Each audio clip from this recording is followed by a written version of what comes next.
O nosso primeiro debate, a nossa primeira conversa nesta manhã é sobre a reforma tributária, né? É um assunto extremamente importante. É sabido que grande parte dos municípios brasileiros, né, não eram adeptos ao modelo e à proposta de reforma tributária que foi aprovada. O prefeito, acho que de maneira muito sábia, ele já se posiciona, até porque é um homem da área financeira e conhece muito bem o dia a dia das cidades. Não deveríamos discutir reforma tributária sem discutir pacto federativo, não é? Então, esse é o grande anseio dos municípios, rediscutir o papel da cidade na administração pública do Brasil. Então, essa discussão, no meu ponto de vista, e no ponto de vista de todos os gestores fazendários do Brasil, ela é prévia à discussão da própria reforma tributária. Mas a gente sabe como as coisas acontecem no nosso país. Nós somos favoráveis e sempre fomos, os municípios, inclusive a ACEFIM, sempre foi favorável a uma reforma tributária, porque nós entendemos que o modelo tributário no Brasil é punitivo aos contribuintes, é punitivo aos cidadãos, mas também nós sabemos que não são os municípios os culpados. Nós também sabemos que os municípios não fazem parte do rol de vilões do tributarismo hoje no Brasil. Pelo contrário, nós somos facilitadores, os nossos tributos são simples e nós trabalhamos muito para arrecadar. E durante os últimos 20 anos, acho que os nossos palestrantes vão poder falar isso com mais propriedade, os municípios avançaram em muito na eficiência tributária.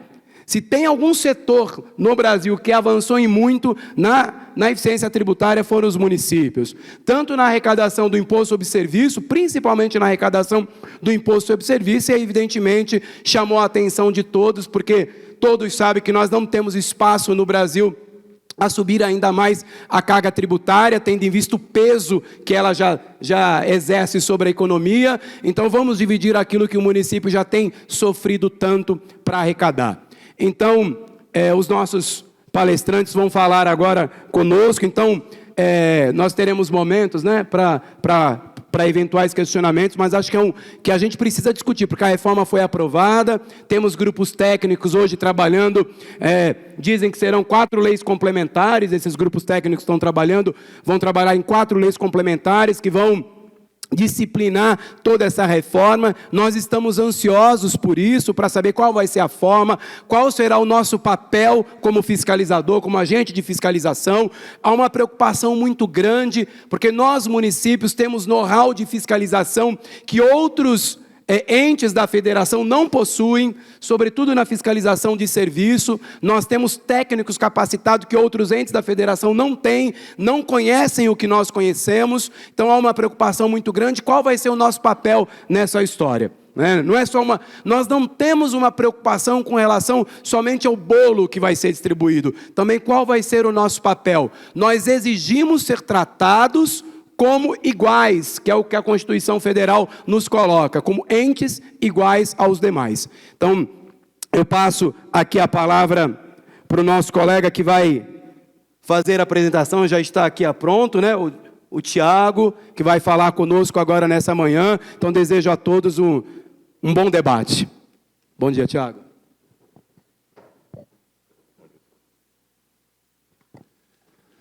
Bom dia a todos. É uma honra estar aqui falando para um fórum qualificado de colegas auditores fiscais, de contadores, advogados, enfim, todo um público que está atento, preocupado e ansioso, né, por compreender onde estamos nos metendo com essa reforma tributária. Agradeço demais na pessoa do presidente pelo convite, por poder estar aqui representando o município de São Paulo, participando desse fórum. Cumprimento aos colegas da mesa. Agradeço a hospitalidade pelos servidores aqui de Santo André na promoção desse evento. E meu desafio aqui é de falar sobre impactos da reforma tributária, sob a ótica das capitais, né? A gente tem um time de economistas, auditores fiscais no município de São Paulo, que estão praticamente fazendo jus a um adicional de insalubridade. por tão caótico que tem sido o trabalho que essas pessoas estão tendo para tentar dimensionar quais são os impactos que nós vamos ter com todas essas mudanças no nosso sistema tributário. Então, vou tentar trazer aqui, sem a pretensão de ter a qualidade técnica que eles têm para demonstrar isso, mas tentar conscientizar um pouco do tamanho do problema que nós estamos se metendo, sem que seja feito, como bem colocado pelo prefeito, como presidente, de não discutirmos também uma mudança no Pacto Federativo. Então, vamos lá. Bom, eu vou tentar ser muito breve, então quero só contextualizar como que a gente fez esse estudo, né? A gente fez esse estudo muito amparado na pesquisa de orçamentos familiares, que é divulgada pelo IBGE. Por que disso? Nós temos que sair da lógica do imposto sendo devido no local da origem, né, no local do prestador de serviço, para o local do destino. E aí, como é que a gente entende, na nossa base de consumidores aqui dos municípios, o quanto que nós vamos ter de direito desse novo imposto que está sendo criado, né? O quanto que a nossa base local de consumidores locais está consumindo desse montante desse imposto que está sendo prestado ou de mercadorias sendo vendidas no Brasil todo, né? Então, essa é a primeira virada de paradigma que já gera uma dificuldade absurda de começar a quantificar, né? Então, o documento mais palatável para a gente começar esses estudos é a pesquisa de orçamentos familiares, que é divulgada a cada 10 anos pelo IBGE, onde você tem uma visão por estado de como é a composição do orçamento das famílias, no que elas gastam, em que proporção elas gastam, como que elas direcionam o seu orçamento, né? Nós tivemos o desafio complementar de fazer o desdobramento desse estudo em combinação com o censo de 2002 para conseguir fazer a média do consumo estadual das famílias em proporções municipais, né? Então, o nosso foco pelo município de São Paulo foi de promover esse estudo sob uma ótica das capitais, até pela participação de São Paulo na Abrasf, que é a Associação de Secretários de Finanças das Capitais, e tentar usar esse estudo, né, na fase preliminar de aprovação da proposta de reforma tributária como algo para ser chamado a atenção. Olha, como foi bem colocado pelo prefeito, as pessoas vivem nos municípios, os municípios que provêm a maior parte dos serviços. Não faz sentido uma reforma que tira receita dos municípios, né? Mas, infelizmente, esse argumento não foi suficiente, nem mostrando algumas fraturas expostas nos números que a gente vai ver aqui pela frente. Então, só para contextualizar muito rápido, além dos dados do IBGE, nós usamos dados da Receita Federal, dos dados públicos que são divulgados, dados da Secretaria do Tesouro Nacional, e também, né, pesquisas nos sites das Secretarias de Fazenda e de Finanças dos estados e dos municípios, para que a gente conseguisse fazer todo o levantamento aí de informações que seria interessante para compor o estudo. Nós fizemos alguns ajustes nos números finais, que seria excluir os incentivos fiscais da Zona Franca de Manaus, que estão sendo mantidos pela reforma, excluir o Simples Nacional, que, como todos devem saber, para o Simples, né, não vai mudar o regime do Simples, ele vai poder continuar tendo o recolhimento dos seus tributos de forma unificada, né? Então, também excluímos o efeito do Simples Nacional, e os efeitos das diversas previsões de alíquotas reduzidas e de regimes especiais que a reforma trouxe.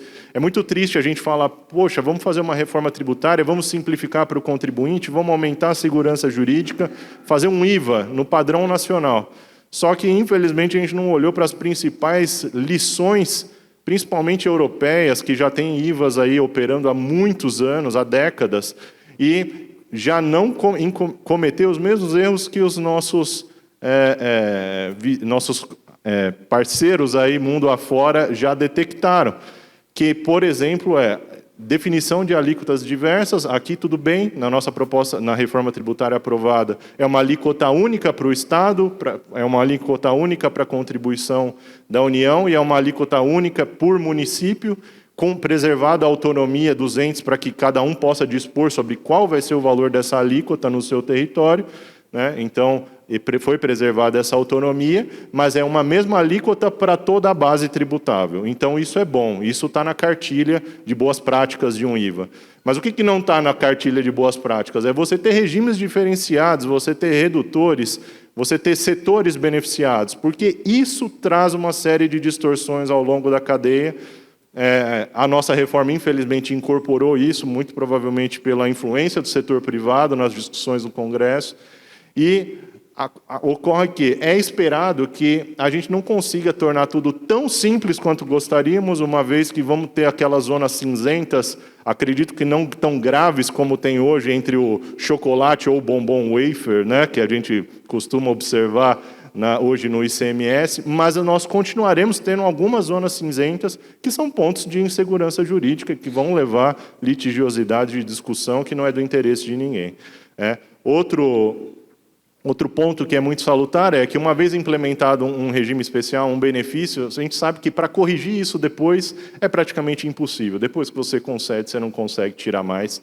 Então, também já partir concedendo, eu também entendo como não tenha sido o movimento mais adequado. Então, no nosso estudo, a gente fez as ponderações das maiores distinções de alíquotas e benefícios já previstos na reforma, como, por exemplo, no setor de alimentação, saúde, educação, produtos farmacêuticos, transporte de passageiros, perfumaria, etc. É uma lista gigante, né? E nós deixamos de ponderar, deixamos de ajustar em alguns pontos que são de pouca relevância no caráter arrecadatório e que, pela pesquisa de orçamentos familiares, a gente não consegue encontrar lastro para conseguir quantificar, como, por exemplo, os serviços de profissão intelectual, as produções artísticas e culturais, os serviços e bens relacionados à segurança e soberania nacional e as atividades de reabilitação urbana de zonas históricas.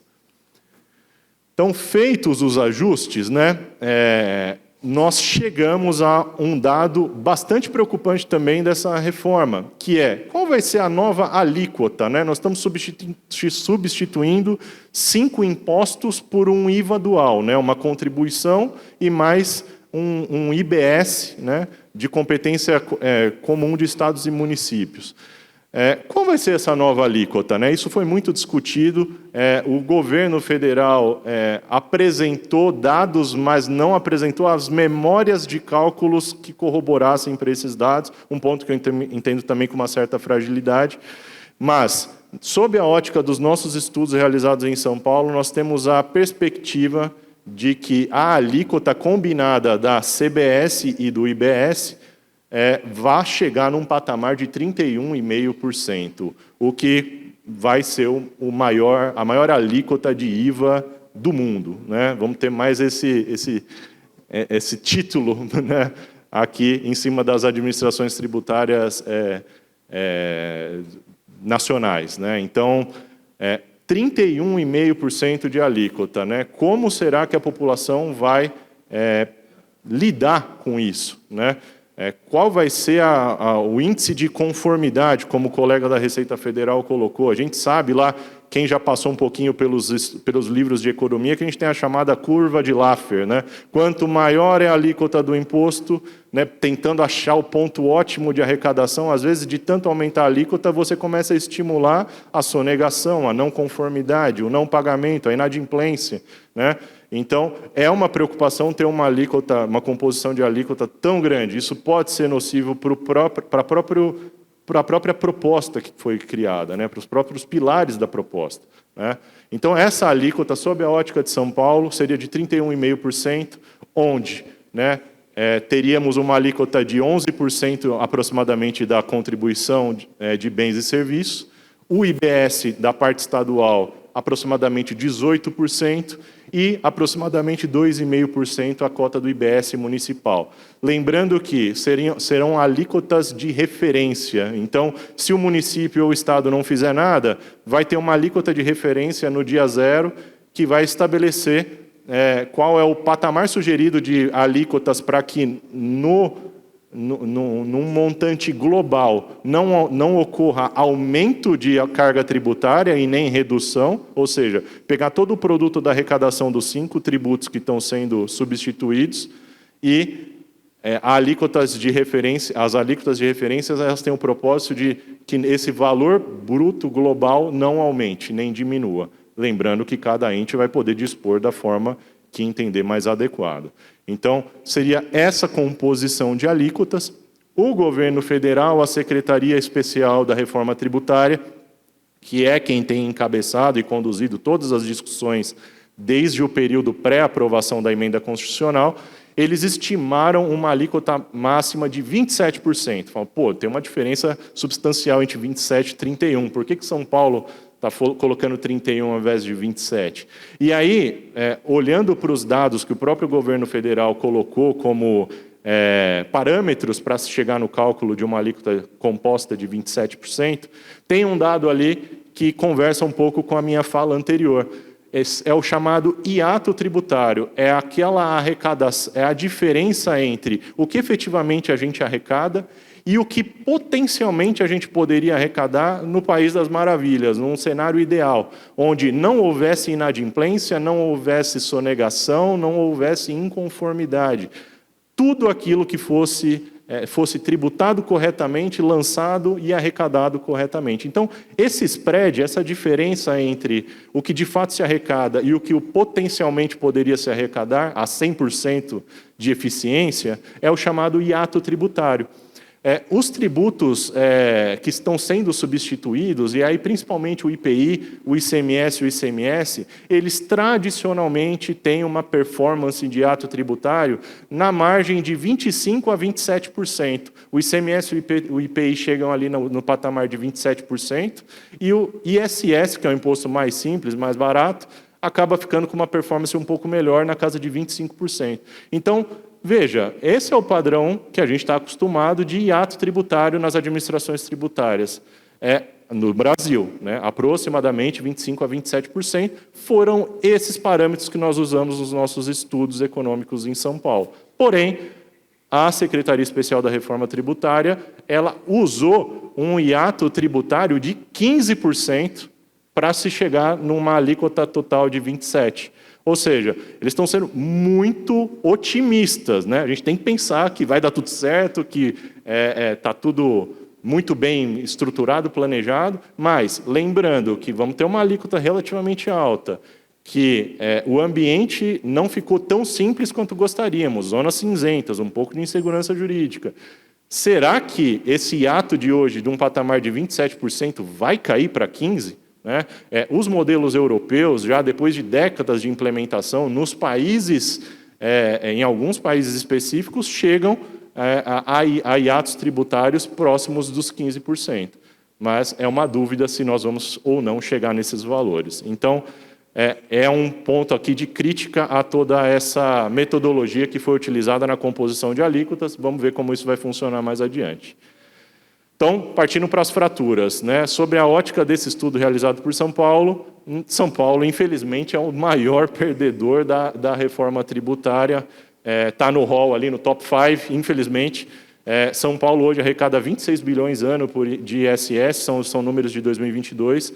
Nós teremos uma queda de 14,8 bilhões de receita no município de São Paulo. Imagina o impacto disso para os nossos serviços, para toda a nossa assistência aos nossos cidadãos. Então, é muito grave. Isso representa 56% da nossa receita do ISS. Outros, aí, poxa, mas é porque São Paulo arrecada muito, tem uma economia muito avançada, concentra muitos contribuintes que prestam serviço para o país inteiro. Então, é um caso isolado, São Paulo. Não, olha quem vem em segundo. Palmas, no Tocantins. Vitória, Espírito Santo. São Luís, no Maranhão. São municípios que vão perder ali também na casa de 50% das suas arrecadações atuais. Então, seguindo uma ordem de proporção, ninguém está se dando bem nessa história sob a ótica municipal.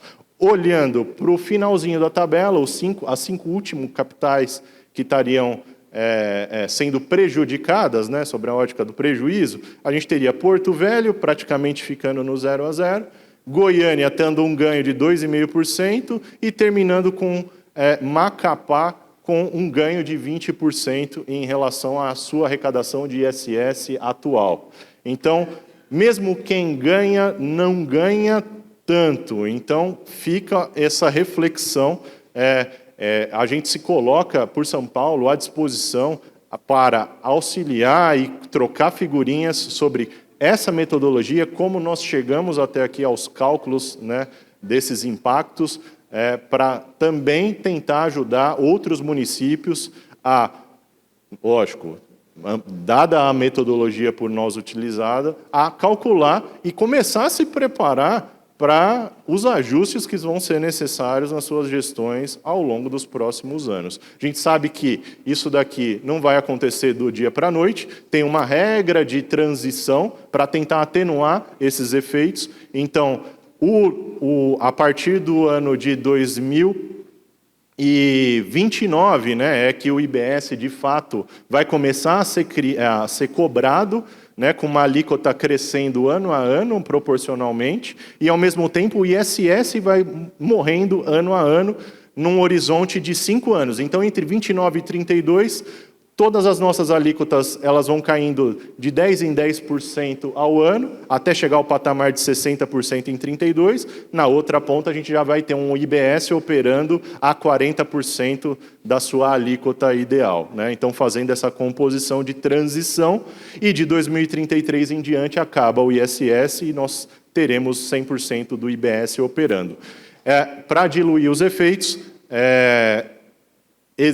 existiu, né, uma composição de que essa receita arrecadada com o IBS, ao longo de 50 anos, ela vai procurar fazer ajustes e composições para melhorar essa transição e diminuir os efeitos drásticos em cima dos perdedores.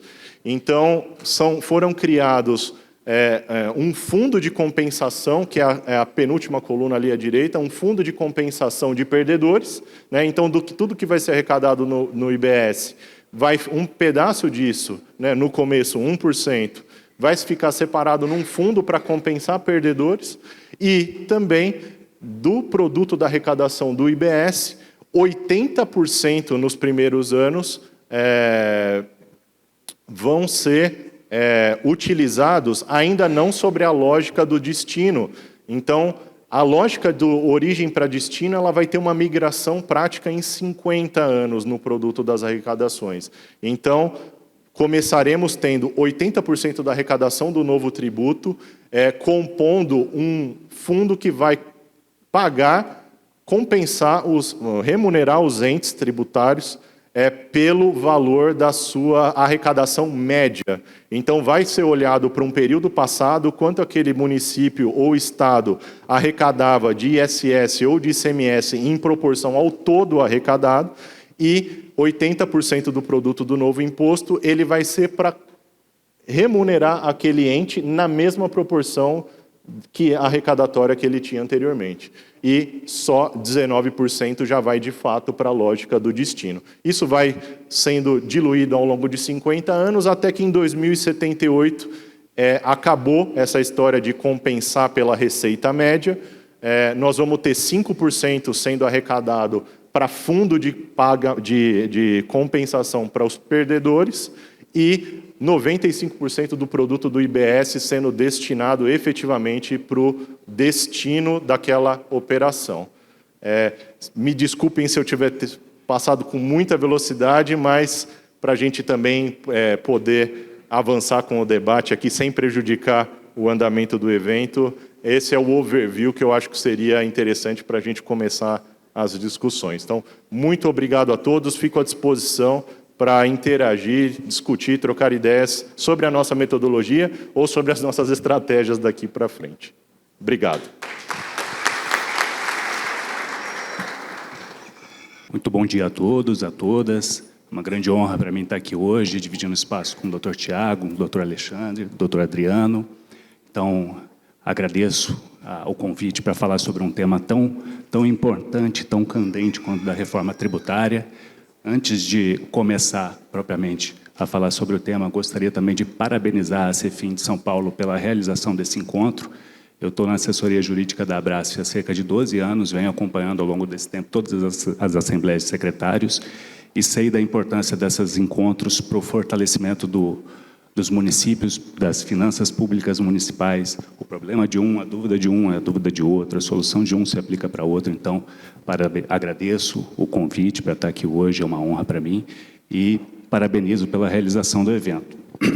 E sem mais delongas, porque o assunto é amplo e o tempo é curto, o primeiro recado que eu tenho para trazer aqui é que, na verdade, a reforma tributária ela acontece agora. A Constituição Federal, ela estabelece competência, estabelece princípios, mas a Constituição Federal não institui tributos e não regulamenta essas competências. Então, o efeito prático imediato da reforma tributária é diminuto, é muito pouco. Praticamente todos os efeitos dela dependem de uma lei complementar. A lei complementar para dispor sobre tributação no destino, que é um tema super complexo, tivemos uma experiência recente com a lei complementar 157 de 2016, que jogou para o destino apenas 5 serviços e foi um verdadeiro caos, não ficou de pé por nem 3 meses, depois da anterioridade, depois de respeitada a anterioridade, e depois foi declarada inconstitucional. A lei complementar vai ter que tratar da materialidade da base ampla desse IVA dual. Não sei se os senhores perceberam, mas o imposto incide sobre operações, inclusive com direitos. Direito de ir e vir, eu estava comentando com o André de Santos mais cedo, que se 2 pessoas fizerem um acordo, por exemplo, na vara de família sobre direitos de família, que prevejam o pagamento de uma pensão, por exemplo, pelo texto constitucional, dependendo do que tiver na lei complementar, vai ter que pagar IBS ou ICBS. Então, é uma base ampla, vai ser objeto de regulamentação a questão da não... Praticamente, todos os aspectos da reforma tributária dependem de regulamentação. Regra de distribuição, regime de compensação, forma e prazo de ressarcimento dos créditos acumulados, os critérios para a definição do destino, enfim. Então, como o tempo é bem curto, eu vou passando direto aqui, a reforma tributária praticamente não tem, então, efeito prático imediato, dependendo de leis complementares para a sua implementação. Nesse sentido, como a maioria aqui sabe, no começo do ano, o Ministério da Fazenda instituiu uma série de grupos de trabalho, também um grupo de análise jurídica e uma comissão de sistematização para ajudar a criar esses anteprojetos que serão posteriormente submetidos ao Congresso Nacional. A dinâmica funciona mais ou menos assim, os grupos de trabalho, são 19 hoje, elaboram uma minuta inicial, submetem para o grupo de análise jurídica, que tece as suas considerações e recomendações. A gente não sabe se isso vai voltar para os GTs para ajustar as recomendações do jurídico, e depois esses anteprojetos vão para a comissão, que enviam para o Ministério da Fazenda para a propositura de projetos de lei complementar de iniciativa do Poder Executivo. E aí já um destaque para esse ponto do GT, que me parece que a regulamentação da reforma tributária já começou muito mal, que nenhum dos 19 grupos de trabalho conta com participação da sociedade civil. Daí a gente já pode pensar em 2 questões, pelo menos. A primeira seria uma falta de legitimidade democrática desses anteprojetos. Parece que isso é superado na medida em que os projetos vão passar pelo Congresso Nacional.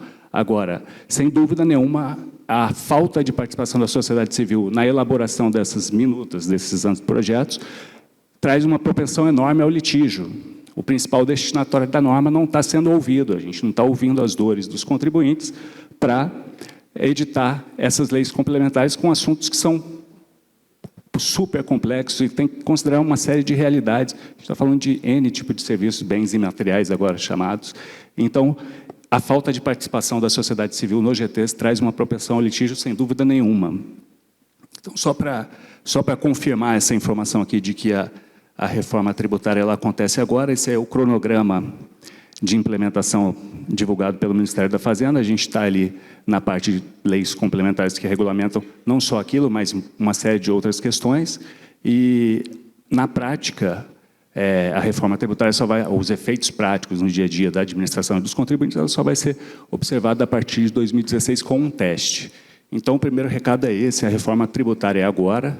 Tá? O futuro e os efeitos dessa reforma tributária, a gente só vai conseguir, apesar das estimativas orçamentárias e tudo mais, a gente só vai conseguir descobrir depois que essas leis complementares estiverem disponíveis para nossa análise. E o futuro não é futuro de arrecadação só, né? Ou da economia, é futuro para a gente saber se isso vai parar de pé. Vai parar de pé, porque participei recentemente de um congresso da OAB do Paraná, com diversos juristas, e há uma certa unanimidade quanto à constitucionalidade duvidosa dessa reforma tributária à luz do princípio federativo. Então, e esse é o segundo ponto que eu gostaria de tratar aqui. Como a gente sabe, o princípio federativo ele é cláusula pétrea da Constituição Federal, e ele pressupõe que os entes federados tenham autonomia política, administrativa e financeira para desenvolver suas competências constitucionais. Por sua vez, essa autonomia política, administrativa e financeira pressupõe competência legislativa e arrecadação própria, para fazer frente justamente a esses deveres constitucionais. Aí eu trouxe um pequeno trecho do voto do ministro Lewandowski, no tema 42 da repercussão geral, onde ele diz que a característica mais relevante do Estado Federal, ao lado da questão da distribuição de competências, é a atribuição de receitas próprias aos municípios. Mas eu quero destacar também esse outro trecho aqui, doutrinário agora, que fala especificamente sobre a autonomia financeira. Ela compreende o poder de arrecadar, gerir, ter orçamento próprio, de modo independente das demais esferas de governo.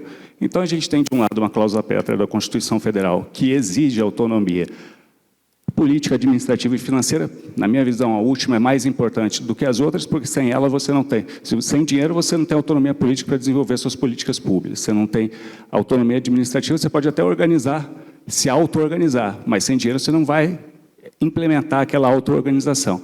Então, a reforma tributária ataca esse último ponto, porque ela extingue os dois principais tributos dos estados e dos municípios, o ISSQN e o ICMS, que são tributos hoje com competência privativa, legislativa e administrativa dos estados e dos municípios, com arrecadação própria, arrecadação direta. O secretário de Finanças, quando o contribuinte paga, vê lá o dinheiro entrando no Tesouro, isso vai acabar. A gente vai ver que isso vai acabar. Então, ela extingue esses dois tributos, que são principais, com essas características de competência privativa, cria o CBS para a União, sem problema nenhum, porque a competência do CBS continua sendo da União, todas as competências, legislativa, administrativa, gestão da receita, quem cobra a PGFN, a arrecadação é própria da União e direta, sem intermediário. Então, para a União, sem problema nenhum, sob a ótica do princípio federativo. Porém, quando a gente olha para o IBS, a gente tem uma competência legislativa da União, reserva de lei complementar, o regulamento é do comitê gestor. O que é o comitê gestor? É um ente federado? É um ente suprafederativo? Na verdade, é uma anomalia. Ele tem competências, uma série de competências, mas não tem deveres finalísticos nenhum. O dever dele é repassar. Então, a competência administrativa arrecadatória do comitê e acabou a arrecadação direta. Agora é via repasse do comitê gestor. Os senhores sabem que dia do mês que vai cair o repasse? Tem previsibilidade? Não tem previsibilidade. A gente tem uma série de problemas com repasses. O Fundo de Participação dos Municípios no IR e no IPI e a participação dos municípios, a cota parte no ICMS, está aí, historicamente, com uma série de litígios, uma falta de transparência enorme e falta de sanção quando isso atrasa, enfim. Temos inúmeros problemas em relação à questão do repasse. E aí, enfim, eu trouxe alguns aqui. Quanto tempo que vai demorar para o comitê, depois de receber o dinheiro, fazer ali a consolidação da arrecadação, aplicar a regra de não cumulatividade, fazer compensação do crédito, aplicar a regra do destino, para quem tem que mandar o dinheiro. Quanto tempo vai demorar isso para o dinheiro efetivamente cair no Tesouro Municipal? Não sabemos. No caso de litígio, administrativo ou judicial, vai ficar retido? O dinheiro vai ficar retido no comitê? Depois o município tem que devolver para o comitê devolver para o contribuinte? Olha que maluquice. Enfim, tem uma falta de previsibilidade com prejuízo para o planejamento orçamentário, com prejuízo para cumprimento de obrigações, como folha de pagamento de servidores públicos. Eu sei que a plateia é composta fundamentalmente por servidores. Eventuais prejuízos no pagamento dos contratos, a execução contratual. A gente tem uma questão de transparência e compartilhamento de dados, que historicamente é muito difícil. Hoje, você não tem a possibilidade de acessar diretamente os dados da Receita Federal. A gente vai ter essa possibilidade de acessar os dados do comitê gestor? Isso não está claro. Bom, avançando aqui, a gente tem essa figura do comitê gestor do IBS, que foi chamado de comitê federativo justamente por causa das suas características, né, de competências que são constitucionais, uma entidade suprafederativa, uma anomalia federativa com competências e sem obrigações constitucionais. A gente tem aqui o Fundo de Desenvolvimento Regional. O que é isso? É a União repassando dinheiro para os municípios e para os estados fazerem fomento à atividade produtiva, infraestrutura, inovação, difusão de tecnologias, desenvolvimento científico e tecnológico. Isso aqui escancara que a necessidade de transferência via União, de recursos da União para esse tipo de despesa, escancara que os municípios não vão ter recursos, vão depender de repasses da União, e não estou falando do IBS, estou falando do fundo. Vão depender de repasse para cumprir suas obrigações constitucionais. Então, a gente tem, no mínimo, vou usar uma expressão do Alberto Macedo, a gente tem, no mínimo, um rebaixamento dos municípios na qualidade de ente federado, e dos estados também. A judicialização já foi anunciada sob a ótica do federalismo por alguns governadores, me lembro agora do governador do estado de Goiás, o Caiado, mas quem vai dizer se de fato há uma violação ou não ao Pacto Federativo é o Supremo Tribunal Federal. Daqui quanto tempo não sabemos. Por que não foi judicializado ainda? Já se passaram quase 3 meses da aprovação da reforma tributária. Ouso dizer por 2 motivos. Primeiro, a reforma não traz impacto imediato. Segundo, as leis complementares vão dar muito mais munição para a judicialização. Então, acho que é esse o motivo da ausência de judicialização até agora. Passar correndo que o meu tempo já está se esgotando, queria falar um pouquinho sobre o CBS e o IBS. Primeiro, desfazer uma mentira, que foi um slogan publicitário durante o processo de aprovação da reforma tributária que foi aprovada. Fala-se da substituição de 5 tributos pelo IVA dual, que é uma mentira. O PIS e COFINS, na verdade, é praticamente a mesma coisa, o que muda é a alíquota, então não são 5, são 4. O IPI ia sair, fica até 2027, depois continua na Zona Franca de Manaus, e ainda criaram a CID Zona Franca de Manaus. Então, não são 4, são 3. Ok, então são 3 por 2. Mas e o imposto do pecado? Fica 3-3. Enfim, então é um mito, é uma mentira que 5 tributos foram substituídos por um único tributo. Segundo ponto sobre o CBS e o IBS, que eu acho que é importantíssimo destacar, é o que o Ricardo Almeida chamou de IVA chipófago. Eu também ouvi uma outra expressão, que é gêmeos criados por pais separados. A gente tem o CBS e o IBS com o mesmo tronco normativo, a Constituição exige que seja a mesma lei complementar, mesmo fato gerador, mesmo tudo. Porém, quem vai gerir o CBS é a União. Quem vai gerir, regulamentar, interpretar, arrecadar e fiscalizar vai ser a União no CBS. No caso do IBS, ele vai ser gerido, regulamentado, interpretado pelo comitê e vai ser fiscalizado e cobrado pelas administrações tributárias, pelas PGMs e PGEs, sob coordenação do comitê. A pergunta que fica é, será que o comitê, acompanhado das administrações, etc., vai ter o mesmo entendimento que a União, que a Receita Federal? Historicamente, a gente vê muita divergência, resta para a gente torcer que esses gêmeos siameses, né, tenham o mesmo sucesso que o Shang e o Eng, que são famosos na história relativa aos gêmeos siameses, tiveram 21 filhos, tiveram 2 esposas, combinaram que iam morar em casas próximas, passavam 3 dias em cada uma. Será que vamos torcer para a Receita Federal e o comitê se entendam, que se entendam tão bem quanto o Shang e o Eng. A gente imagina que não, e há uma propensão enorme para a judicialização no caso de divergência sobre o mesmo texto de lei complementar. Bom, base ampla, eu tenho 1 minutinho só. Base ampla ou materialidade indefinida. Diz lá que vai incidir, que o IVA dual vai incidir sobre operações com bens materiais, imateriais, inclusive direitos ou com serviço. Antes a gente tinha aqui, no ICMS, operação relativa à circulação de mercadorias, no ISS, prestação de serviços, e no PIS/COFINS, faturamento como base, né? No ICMS, a gente tem uma jurisprudência consolidada, né? O que é operação relativa à circulação? É circulação jurídica, transferência de propriedade, da mercadoria de um para o outro, tudo mais. No ISS, a gente também tem um histórico amplo jurisprudencial que vem superando já há algum tempo o paradigma das obrigações de dar e de fazer. No faturamento, a gente também tem inúmeras decisões judiciais que delimitam o escopo da incidência. A gente não sabe como é que vai ficar em relação ao CBS, porque a gente tem operações, inclusive, com direitos. Eu dei o exemplo logo na abertura aqui, sobre a vara de família, a pessoa que faz um acordo e trata de direitos de família e vai ter que pagar pensão. Vai incidir CBS, CBS, não sei. Meu tempo está acabando. Vou falar rapidamente sobre as alíquotas reduzidas, só para chamar a atenção, porque o pessoal reclamava muito da Lei Complementar 116, que o pessoal ficava disputando enquadramento. A gente vai continuar tendo isso com o CBS e com o IBS. A diferença vai ser o seguinte, vamos lá, tipos de transporte.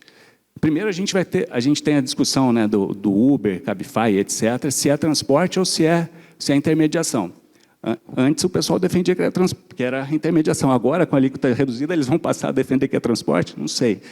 Saúde, serviço de saúde. A gente tem mais de 100 classificações. Estão todas dentro? Não sei. Redução, alíquota reduzida. O pessoal está achando que vai se dar bem com a alíquota reduzida. Mas, na verdade, dependendo do momento que ele estiver na cadeia produtiva, ele não vai gerar tanto crédito quanto um outro serviço para o sujeito que está subsequente na cadeia. Tem também uma incoerência aqui sobre a redução de alíquotas para operações poluidoras como combustíveis fósseis, que são beneficiados com isso, e, de outro lado, você tem o imposto do pecado. Não faz muito sentido, que fala para sobretaxar atividades potencialmente poluidoras. Bom, já estão quase puxando a minha orelha aqui.